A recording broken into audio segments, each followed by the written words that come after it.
Lámparas de Oca.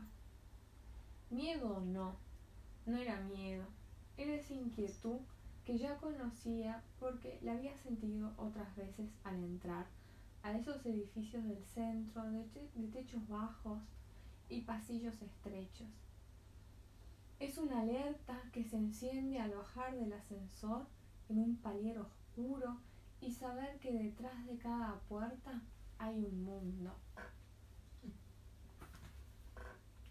El departamento estaba en el primer piso. Desde la calle las ventanas parecían al alcance de la mano. Abrió la puerta Tomás, en pantuflas y pantalón pijama, con camisa y pullover escote en V.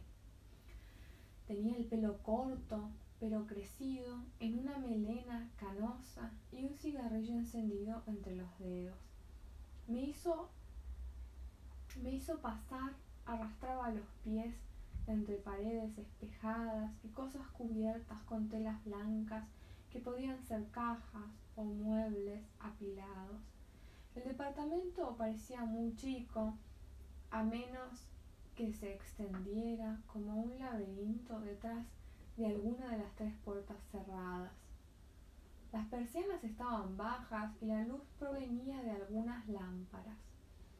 Una estaba sobre la mesa que funcionaba como escritorio, iluminando el sector de trabajo. La caja de cigarrillos baratos, el cenicero y la máquina de escribir. Las otras dos tenían forma de oca y estaban apoyadas aquí y allá sobre los montículos cubiertos, como la escenografía de un pesebre viviente. Era una entrevista de trabajo, se trataba de un texto literario, una novela que Tomás no podía terminar. Quería probar si era posible hacerlo dictándole a alguien en lugar de teclear. Había estado pensando que se le daba más fácil hablar que escribir. Mientras acomodaba el papel en la Olivetti, le aclaré que no era mecanógrafa profesional, que escribía con 5 dedos, aunque bastante rápido. Se reclinó contra el respaldo de su asiento, aspiró una profunda bocanada de humo y cuando la soltó el aire se impregnó de aroma a pastizal quemado. Yo estaba atenta, con los dedos listos para teclear lo más rápido posible, aunque me había contestado que no le importaba la velocidad porque necesitaba tiempo para pensar la frase siguiente. Era cierto, rumiaba un buen rato cada unidad antes de soltarla. Yo contestaba con el equivalente en golpecitos del teclado, como si estuviera traduciendo a frases rítmicas. Era muy íntimo ese acto. ¿Cómo podía alguien permitir que otra persona asistiera al momento en que nace una frase y hacerla atravesar la oralidad antes de llegar al papel? Me dijo que otra de las tareas era leer en voz alta lo que fuésemos escribiendo y algunos capítulos terminados que quería reescribir. La indicación era que el tono de lectura fuera neutro. No quería ninguna expresividad que subrayara posibles intenciones. Me dio un libro y me pidió que leyera un párrafo. Elegí al azar y leí tratando de no apurarme ni entonar. Me dijo que me esperaba a la mañana siguiente. Al otro día había una novedad. Apenas abrió la puerta me dijo que se había olvidado de mencionar que en la casa, además de él y su mujer, Rena, vivían 7 gatos y tendría que ser aprobada por todos los miembros de la familia. Mientras avanzaba despacio hacia la mesa, vi que uno de los gatos estaba inmóvil debajo de la lámpara. Otro me observaba desde los picos bajos de las montañas de sábanas blancas y otros dos, más lejos, parecían fingir que dormían, pero vigilaban desde distintas cumbres en la penumbra. Fui consciente de que dominaban la situación. Apenas nos sentamos, apareció Rena. Tenía el pelo muy claro y finito, casi invisible, del mismo tono que la piel. Uno de los gatos salió corriendo cuando nos saludamos con un beso, y el que estaba debajo de la lámpara se erizó soplando. Rena parecía preocupada, estaba muy atenta a las reacciones de la familia gatuna. Señaló a la madre y a uno de los más jóvenes como los difíciles. Tomamos el café que nos preparó y empezamos a trabajar. No me puedo acordar de qué se trataba la novela, ni siquiera creo que haya llegado a saberlo entonces. Tomás me debe haber contado el argumento general, pero como trabajábamos por zonas, yo no sabía con certeza dentro de qué mundo estábamos, ni qué quería decir con esa parte. Había gatos en el texto, eso sí, y alguien que escribía, una mujer que escribía y observaba a los gatos y se distraía de su trabajo de escribir. Rena estaba casi todo el tiempo en la cama, al menos hasta el mediodía, cuando yo me iba, en el único otro ambiente de la casa, también repleto de cosas tapadas. Era por los pelos de los gatos. Un día Tomás levantó una de las telas del living y me mostró un equipo de audio muy sofisticado. Amplificador, bandeja y parlantes arruinados por los pelos. En alguna pausa, Rena, que empezaba a levantarse más seguido, me enseñó a preparar el café como lo hacía ella, en una jarrita de cobre a la turca. Me mostró que tenía que estar molido, muy fino, para volverse una crema con el agua, que había que esperar el anillo claro que se empieza a levantar desde los bordes y cómo echar el chorrito de agua fría antes de dejarlo reposar. Estas pausas ocurrían cuando Tomás tenía que hacer algún llamado o cuando consultaba los diarios para ver el movimiento de cotizaciones y precios en el mercado de bienes raíces. Un día en que Tomás no estaba de ánimo para dictar y justo se había terminado el café, Reina me llamó aparte y me preguntó si podía ir a comprar algo. Sentí entonces que mis tareas iban a empezar a diversificarse. Pedí el café en el lugar al que me dijo que fuera y tal cual me dijo que lo pidiera. Después de los gatos, ella estaba al mando. A él, mientras tanto, le preocupaba cada vez más algo que pasaba con un campo en Brasil del que dependían. No era abogado, pero decía que sabía de leyes, que había aprendido por su cuenta leyendo. A veces, cuando llegaba, lo encontraba examinando algún código. Todas estas cuestiones lo distraían de escribir la novela y lo deprimían. Hacía casi un mes que estaba yendo todas las mañanas, cuando me dijo que a Rena la habían operado unos días antes de que yo empezara. No habían querido decírmelo en ese momento, por eso el reposo. También por eso a él le costaba tanto concentrarse. A veces Rena me llamaba desde la habitación, en la cama, con una bata oriental y las zapatillas turcas a un costado, rodeada de revistas, con todo al alcance de la mano. Sacaba plata de un monedero adorable y me lo daba para comprar café o alguna otra cosa muy específica. Tenía un pequeño televisor blanco y negro, siempre encendido, en el que miraba desfiles de moda en canales extranjeros y a satélite. A medida que recuperaba las fuerzas, empezó a quedarse levantada más tiempo. Con Tomás ya escribíamos muy poco, nos quedábamos hablando de libros y autores leídos. Y mientras preparaba el café en la cocina, ella me contaba fragmentos de su historia y me mostraba sus tesoros. Un día dio vuelta una de las paredes espejadas y desprendió un módulo con rueditas.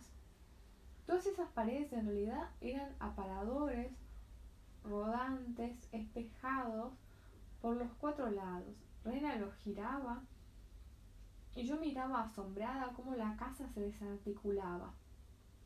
Abrió uno, un lado era la puerta, y adentro estaba lleno de ropa nueva. Sacó un piloto muy moderno. No importa cuándo lean este cuento, siempre será muy moderno. Simple y liviano. Me hizo fijarme en los botones de baquelina negra y dijo que eran con la forma de una espiral o caracol.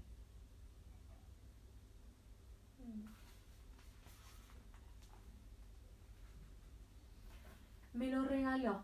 Era un diseño suyo. Ya hacía 15 años que la tienda de la galería a la que iba todo el mundo a charlar y escuchar música estaba cerrada. Ella tampoco quería contar ni mostrar todo. Al menos no quería hacerlo de golpe. Por eso, de repente, como si tuviera miedo de ser demasiado desprendida o emocional, o por no querer quedarse sin nada para la próxima, se detenía, guardaba todo y se quedaba en silencio. Un día abrió un baúl que estaba disimulado como un banco en el pasillo que iba a la cocina. Había decenas de frascos herméticos y utensilios de cocina que me mostró como si estuviera a punto de dármelos, como si sintiera el impulso de desprenderse de ellos para que la vida de esos objetos entrara en acción en alguna otra parte. Lo detenido no le gustaba, pero yo tampoco era la depositaria ideal. No iba a poner un restaurante ni nada. No era necesario que se lo dijera. Ella se lamentó porque seguirían ahí adentro. Me regaló 3 de esos frascos. Uno se me rompió, 2 los conservo, aunque las gomas ya están muy gastadas. Las vasijas blancas ovaladas en las que comían los gatos eran parte de un juego de muchas piezas que también estaba en el baúl y que había sido la loza de un restaurante que comandó en algún momento. ¿Qué pasó?, le pregunté, y no pude conseguir nada más que una explicación incompleta y que cerrara el baúl. Parecía como si hubieran tenido que meter en ese pequeño departamento toda una vida en la que más de una vez habían ganado y perdido. Ahora parecían acorralados, llenos de conocimiento y experiencias intensas y valiosas, pero estaban muy frágiles, se habían aislado, no querían ver a nadie. Un reloj de péndulo fue la oportunidad para un encargo mayor. Tuve que llevarlo a Avellaneda, a la casa de un relojero amigo de ellos. Me pagaron un taxi para llevarlo y traerlo. Esperé a que el relojero lo revisara en su taller. El desperfecto era un detalle ínfimo y enseguida pudo solucionarlo. Le mandó saludos a los dos. Hacía muchos años que no los veía. El reloj fue y vino en mis brazos. Sentí que me habían mandado a ese lugar para enterarse de cómo estaba ese amigo, para dar muestras de vida, pero también para hacerme hacer algo que justificara mi presencia y la plata que me pagaban. Ya no sabían qué inventar. Con Tomás revisábamos lo que estaba escrito. Eran siempre la misma cantidad de páginas. Me pedía que le leyera algunas partes y la mayoría de las veces terminaba enojado o fastidiado, no le gustaba. Todo sin parar de fumar uno tras otro de esos cigarrillos. Decía que no eran dañinos porque eran tan baratos que ni siquiera debían de ser de tabaco. y que por la cantidad que fumaba necesitaba algo así, como si fuesen cigarrillos de mentira. Tenía ideas que se parecían entre sí por una especie de audacia o jaque al sentido común, como lo de, como lo de dictar para escribir sin ser ciego, o fumar los peores cigarrillos sosteniendo que era menos dañino. Una vez me habló de cómo había reflotado a una agencia de publicidad haciendo que todos los empleados usaran un uniforme que parecía el vestuario de un musical de los 60, y en otra ocasión me aconsejó hacer movimientos permanentes en las cuentas de banco, poniendo y sacando dinero aunque fuera poco o incluso el mismo, para generar una ficción bancaria. Y con ella ganar la confianza del banco para pedir préstamos o financiar deudas. Yo estaba lejos de cualquiera de esas situaciones. Los gatos se habían acostumbrado a mi presencia, ya ninguno me rugía ni salía corriendo a esconderse. Los imperturbables seguían señoreándose en las alturas o cerca de las lámparas de oca. Mientras esperaba que Tomás me dictara algo, una mañana de esas que hacíamos fuerza para no dormirnos, él sufría insomnio y a veces estaba exhausto, me quedé mirando las ocas y me acordé de que había estado en esa casa una noche algunos años atrás. Yo recién salía de la secundaria. Con mi novio de ese momento nos habíamos hecho amigos de un escritor de obras de teatro para títeres que nos había llevado a esa casa.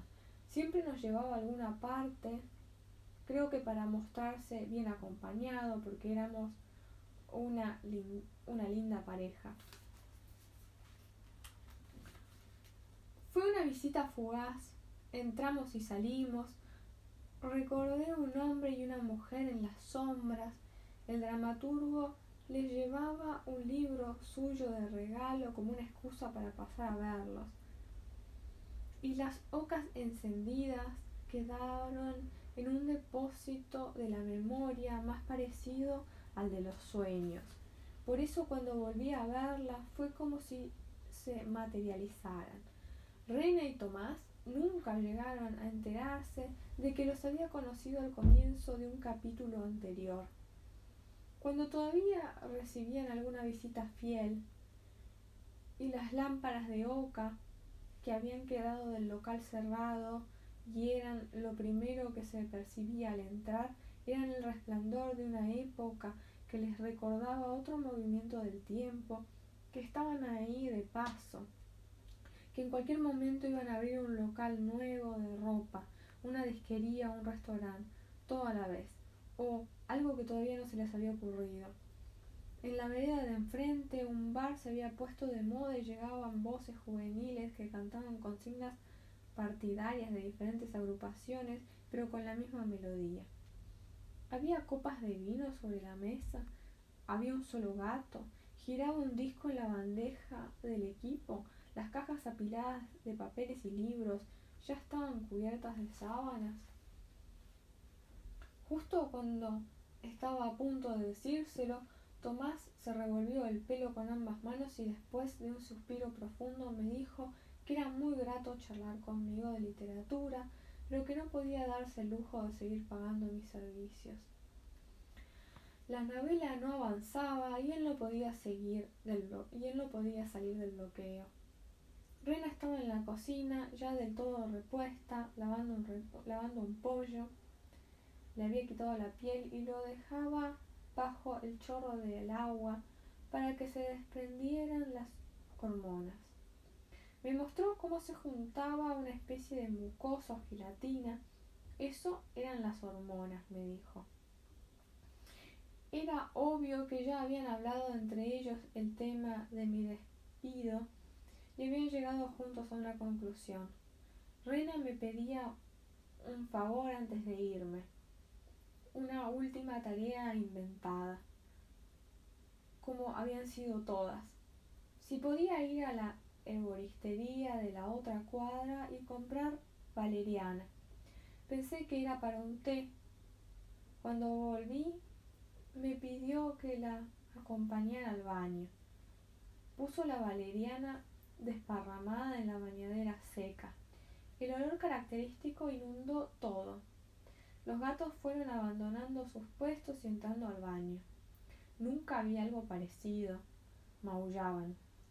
Se refregaban entre ellos y contra las paredes de la bañadera.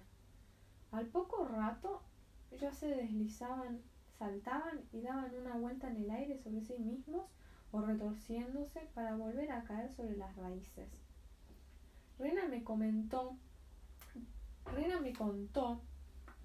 que los gatos necesitan cada tanto un recreo y que eso era una fiesta psicodélica para ellos. Tienen alucinaciones, me dijo, y era hipnótico verlos alucinar. Nos quedamos un rato contemplando el espectáculo.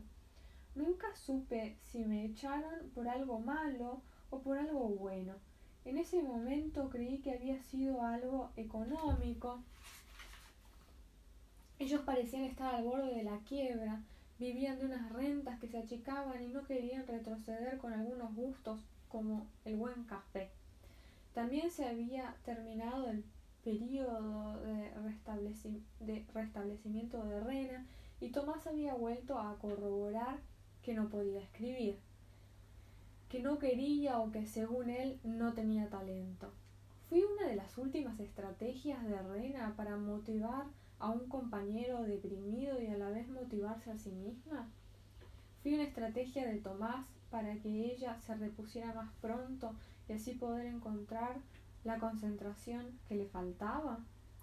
La última vez que los vi fue una tarde en que pasé a visitarlos, 2 o 3 años después. Yo estaba saliendo para Barcelona por un trabajo, era la primera vez que viajaba a Europa sola y no sé por qué quisiera contarles.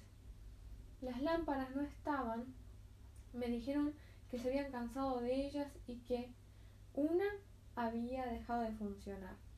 Ella me llevó aparte en la habitación, me dio $100 con ese gesto furtivo con el que dan plata a los abuelos. 2 de los gatos acurrucados en la cama la miraron. Para que tomes café en Rambla, por mí, y unas cañitas con unas tapas en el barrio gótico. Tenía tu edad cuando fui. No tenía un peso y me quedé con las ganas. No me dijo nada más, ni quiso que yo le dijera nada. Me despidieron con un abrazo, pero breve y sin sonrisas. Cuando de casualidad paso por esa calle, nunca dejo de mirar las persianas bajas del primer piso. A veces me parece que se ve una luz entre las tiras de madera, una ráfaga de valeriana, pasto quemado y la sensación de la borra casi impalpable en el paladar. Un reflejo de noche eterna sostenido en la penumbra por las lámparas de oca. Me hubiera gustado que se enteraran de que cumplí con la última de las tareas, esa que, por supuesto, no me encargaron.